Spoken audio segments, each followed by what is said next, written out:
안녕하십니까. 오늘의 교회사 365일입니다. 오늘은 12월 5일 여러분들을 영국으로 모셨습니다. 오늘은 여러분들에게 자유신학자 한 사람, 제가 자유신학자들이나 철학자들을 소개하는 것은 제가 존경해서가 아니라 우리가 한 번쯤은 반성해 봐야 할 부분과 조심해야 될 부분이 있기 때문입니다. 오늘은 여러분들에게 토머스 로빈슨에 대한 이야기를 하겠습니다. 상당히 좀 생소한 이름이라고 저는 생각을 하는데요. 신학을 하지 않는 분, 신학을 한 분이라 하더라도 토머스 로빈슨 1919년에서 1983년 오늘 주님의 부름을 받았습니다. 그러니까 상당히 얼마 전이죠. 1983년이라는 것은요. 그러면 이분에 대해서 여러분에게 한번 소개해 드리겠습니다. 사진을 여러분 보시면 이분이 어떤 사람인가 이렇게 잘 기억이 안 날 수도 있습니다. 하지만 이분이 쓴 책을 보시면 이 책 이렇게 생각하는 분들이 있을 겁니다. 그분의 가장 대표적인 책이거든요. Honest to Christ, 또 to God 이렇게 말하는 책입니다. 그대로 번역을 하면 하나님께 솔직히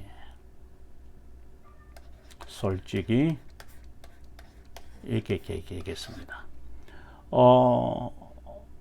저는 이분에 대해서 제가 알게 되어진 것은 제가 번역한 책을 보다가 이분에 대해서 이제 그때 제가 알게 되었습니다. 해럴드 브라운이라는 분, 솔직히 글자가 솔직히 하나님께 정직하게 이렇게 번역해도 됩니다만은 해럴드 브라운이라고 하는 분, 제가 다녔던 학교의 교수시였는데요.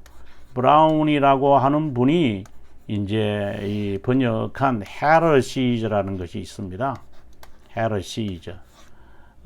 이 헤러시라고 하는 책을 제가 번역을 했는데 이 책에서 이분이 이 책이 1962년도인가 3년도에 나왔을 거예요. 그리고 난 다음에 신학적 논쟁이 엄청나게 생겼습니다. 143페이지밖에 안 되는 아주 작은 책이지만 이 책에 대해서 상당한 사람들이 도전을 받기도 하고 비판을 하기도 아주 신랄하게 비판합니다. 자, 이것에 대해서 여러분들이 잠깐 설명해 드리고요. 드리기 위해서 그분의 생애를 아주 간략하게 먼저 이 사람이 어떤 사람이야를 먼저 알고 이 책을 한번 봤으면 좋겠습니다. 캠브리지 대학교를 졸업했습니다. 여러분, 캠브리지 대학교. 거기서 고전학과 신학을 배웠습니다. 고전학, 신학. 신학을 공부할 때 많이 도움이 되는 학문이 사실상 고전학이고 그 다음에 언어거든요. 그리고 이제 철학입니다. 이 세 과목, 언어라고 해서 언어학을 말하는 게 아니라 이제 프랑스어, 라틴어, 독일어, 영어 이제 이런 것을 제가 말합니다. 언어학을 배워서 우리가 신학에 도움이 된다 이렇게는 생각하지는 않습니다. 그리고 그는 수임을 받기 위해 웨스트코트 하우스에 들어갔다가 1946년에 우리가 마틴 부버가 쓴 나와 너라는 거 우리가 너무나도 잘 아는 책이죠. 저도 읽고 제 사상에 또 하나의 획을 긋게 하는 책 가운데 하나입니다. 마틴 부버 Ich und du 나와 너라고 하는 제목의 주제의 논문을 써서 박사 학위를 그는 받았습니다. 그리고 난 다음에 이제 그의 관심은 신약 성경에 관심을 가졌습니다. 1951년에 이건 조금 이제 지우고요. 1951년에 그는 웰스 디알라지컬 칼리지에서 가르치기 시작했습니다. 캠브리지 대학교인 클레어 칼리지의 학감이 되기도 했습니다. 클레어 칼리지의 학감이 되었습니다. 그리고 1950년에는 종말의 하나님이라고 하는 책을 또 내기도 합니다. In the end, God. 아주 제목이 상당히 우리들에게 관심을 갖게끔 합니다. 그리고 1952년에는 바울 신학 연구, 몸에 대해서, 육체에 대해서, 그리고 1957년에는 예수님과 재림에 대해서, 그리고 1960년에는 다가올, 그러니까 생명을 일으키는 살아있는 예전이라고 하는 책까지도 씁니다. 이제 그러다가 1959년에 울위치의 감독이 됩니다. 그리고 1962년에는 12가지의 신약 성경 연구라고 하는 수필집을 발견합니다. 그리고 난 다음에 우리가 잘 아는 이제 Honest to God 이라고 하는 책을 써서 신학적 논쟁의 이제 중심에 그는 서게 됩니다. 이 책은 이제 본 헤프, 폴 틸리시, 너무나도 유명한 분들이죠. 폴 틸리시, 그 다음에 본 헤프, 루도프 볼트만 이런 사람들, 자유신학자들로서는 첨단의 많은 사람들에게 읽혀지고 또 자유계통에 있는 사람들은 이분을 좋아하죠. 1963년에 출간된 이 글의 본래 제목은 하나님의 우리 형상은 반드시 진행되어야 된다라는 거였습니다. 이제 그러다가 이제 Honest to God 이렇게 되어 있습니다. 신학에 대한 사람들의 조건과 상태를 잘 묘사하고 있는 책이다라고 봅니다. 1969년에 이제 캠브리지로 돌아왔다가 73년에 기독론의 작품인 하나님의 인격적 얼굴, 하나님의 인간적 얼굴. 제목 자체가 여러분 좀 뭔가 좀 도발적이지 않습니까? 1973년에 The Human Face of God. 상당히 좀 도발적입니다. 그리고 10년 후에 이제 투병을 하다가 세상을 떠난다. 이렇게 보시면 좋겠습니다. 토마스 로빈슨 또는 존 로빈슨은 전통적인 기독교 신학을 비판합니다. 전통적으로 내려오는 신학을 비판합니다. 그러다 보니까 이제 신학 논쟁의 중심에 이제 서게 되어졌죠. 이게 이제 지금 보이시는 게 1963년에 나온 그 첫 번째 그 책의 그 표지입니다. 이 책의 다음에 이제 나오는 책이 하나님에 대한 탐구 1967년인데요. 조금 더 이제 더 내려가서 한번 쓰겠습니다. 1967년 그러니까 63년에 이제 하나님께 솔직히라고 하는 책을 쓰고 난 다음에 그 다음에 이제 이 사람이 이 책을 씁니다. 이런 책을 보니까 이분의 사상을 어느 정도 여러분 아실 것 같아요. 하나님 탐구잖아요. 하나님의 인간적 인간의 얼굴, 그러니까 성육신하신 예수 그리스도의 인성에 대해서 이제 이야기하고 있는 것 같아요. 이 책에는 그가 폴 틸리히, 본 헤프, 루트만, 불트만의 책을 이제 종합한 책이다, 이렇게 보셔도 좋겠습니다. 그러면 그가 쓴 이제 하나님께 솔직히라고 하는, 이 책은 이제 63년에 나왔죠. 이 책의 내용은 어떤 내용인가 한번 여러분에게 간략하게 한번 말씀해 드리겠습니다. 이거는 지우고 전체를 한번 여러분들에게 소개해 드려야 되겠다, 이렇게 생각을 합니다.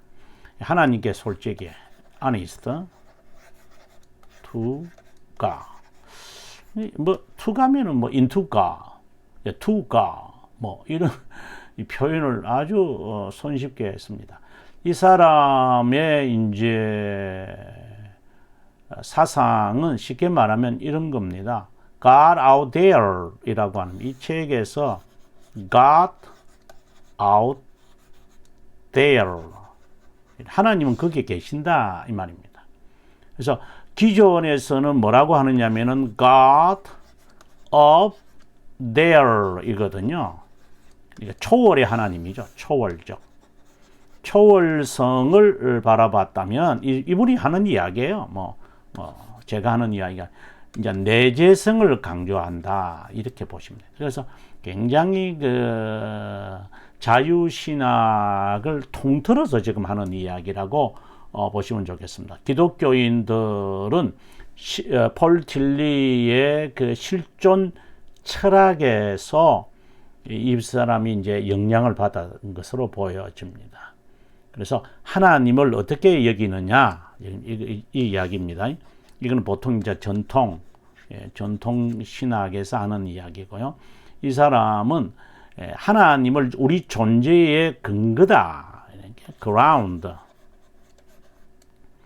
of our being, 이렇게 말합니다. 그러니까 우리 존재의 근거이다. 본 헤프는 종교성 없는 기독교의 개념을 그 책의 핵심으로 두잖아요.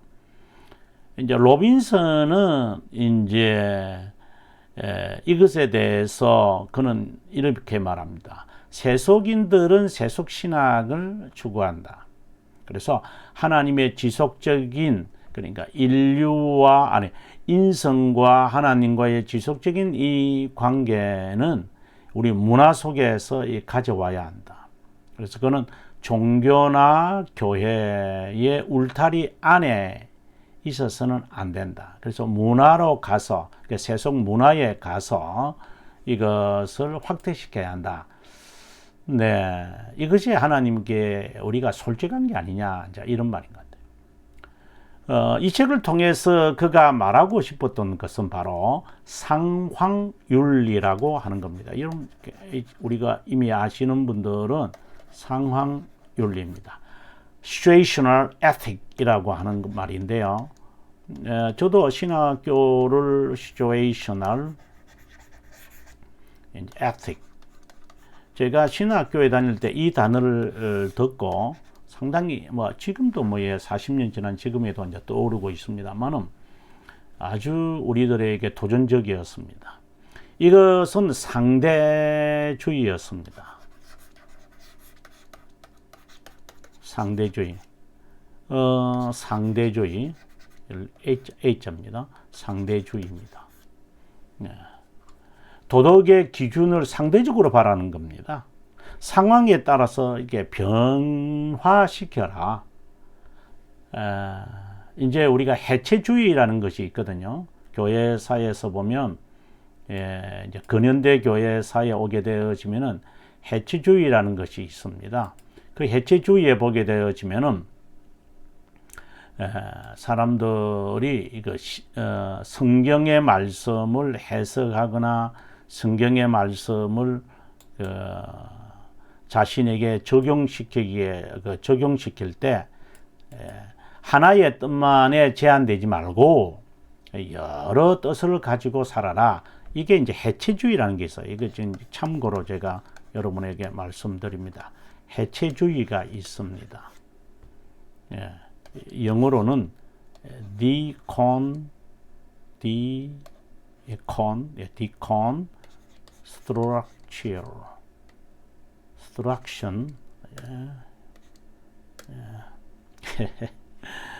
자꾸만, structionalism. 영어를 제가 쓰는 이유가 글자가 잘 모르겠는데 다시 제가 한번 깨끗하게 한번 써서 여러분 제가 이것을 영어를 쓰는 이유가 자랑을 하려고 하는 것은 아닌 것을 아실 겁니다. deconstructionism. 제 얼굴이 좀 가려서 얼굴을 조금 지우고 보시면 리점 이렇게 되어 있습니다. 이렇게 되어 있죠. deconstructionism. 이 해체주의인데요. 이 본문 성경 구조가 본문의 정확한 해석과 의미는 하나가 아니다. 읽는 사람 그리고 보는 사람 그리고 그 시대나 그 상황에 다시 말해서 그 시대의 멘트를 이렇게 멘트라 그러거든요. 우리 신학교에서는 이걸 이제 그 성경의 멘트 그 당시의 뜻이 뭐냐 그런 거 신경 쓰지 마라. 딱 읽고 내가 해석하면 바로 그것이 하나님의 말씀이고 그것이 뜻이지 그 이상 무엇을 우리가 바라느냐 이제 이런 식이죠. 해체주의. 이게 지금 이분이 이제 하는 이것이 바로 해체주의와 관련이 있다는 것을 아시면 좋겠습니다. 많은 자유신학을 하는 사람들은 굉장히 좋죠. 맞다. 네. 로빈슨의 신학은 이제 당대에 우리가 살았던 시대거든요. 83년에 이제 돌아가셨으니까. 일반 기독교인들이 하나님에 대해서 어떻게 반응을 하느냐라고 하는 겁니다. 그래서 굉장히 급변시킨 거죠. 우리가 신정통주의에서 이제 사실상 주관적 성경 해석을 많이 도입을 하잖아요. 그보다 훨씬 이제 좌측으로 좌파로 좌경화하게 되어집니다. 그가 죽기 전에 이제 C.S. 루이스 우리가 잘 아시죠? 루이스 제가 한 열흘 전에인가 여러분들에게 소개했던 C.S. 루이스에게 질문을 받았습니다. 당신 생각은 하나님의 솔직이라고 하는 새 책을 어떻게 생각하느냐? 이렇게 질문을 던지자 루이스가 이렇게 대답합니다. 나는 하나님께 솔직이라고 하는 것에 솔직하고 싶다. 그리고 그가 이런 짧은 아티클을 썼습니다. 하나님의 형상이 계속 진행되어야 되나? 라고 하는 것에 대한 이제 로빈슨의 주장 그거잖아요. 하나님의 형상은 항상 바뀌어져야 된다. 밖으로 나가야 한다. 이런 식으로. 그래서 내재성을 주장하고 그리고 신자의 삶이 한마디로 말하면 인간을 위한 신 이거죠. 사회를 위한 신, 세상을 위한 신 그것이 진정한 것이다. 그래 하나님께 우리가 솔직하게 들어가 보면 바로 그런 것을 주님이 원하시는 것이다. 그래서 인생에 대해서도 하나님에 대해서도 탐구해보고 하나님의 인간의 측면, human face, 하나님의 인간의 측면의 모습을 한번 보겠다. 우리나라 같으면 민중신학이라고 보시면 좋을 것 같아요. 네, 오늘 저는 여기에 나오는 존 토머스 로빈슨이 1983년 제가 신학교 공부할 때였는데요. 세상을 떠난 영국 신학자를 생각해서 여러분에게 그분에 대해서 소개해 드렸습니다. 내일은 제가 여러분들을 이제 크리스마스가 이제 좀 나타나니까 크리스마스에 대한 이야기를 여러분에게 좀 해드리겠습니다. 크리스마스에 산타클로즈라고 하는 그 사람의 정체가 어떤 것인가를 여러분에게 아마 들려드리고, 그리고 크리스마스에 대한 이야기를 뭐 자세하게는 하지 않겠지만 아무튼 크리스마스의 산타클로즈의 그 정체에 대해서 여러분에게 역사적인 이야기를 들려드리도록 하겠습니다. 시청해 주셔서 감사하고요. 내일 12월 6일 아침 7시 15분에 다시 뵙으면 좋겠습니다.